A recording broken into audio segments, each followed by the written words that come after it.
how to use Instagram map to find nearby posts. Let's do this together. Open the Instagram app right now. Tap the search icon, the magnifying glass. Now type any location keyword, for example, cafe, your city name, park. As soon as you search, you will see different tabs like top, account, reels, audio, tag, place. Now tap on place. Select any location result from the list. Once the location page opens, for see more or map pin icon, tap on it. And boom, you are inside Instagram map. Use two fingers to zoom in your city, neighborhood, or street. The posts that appear are all from public posts in that area. Tap 1. Now you are viewing content from nearby.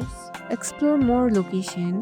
You can also type new location into the search bar. If you just discover a nearby post thanks to this.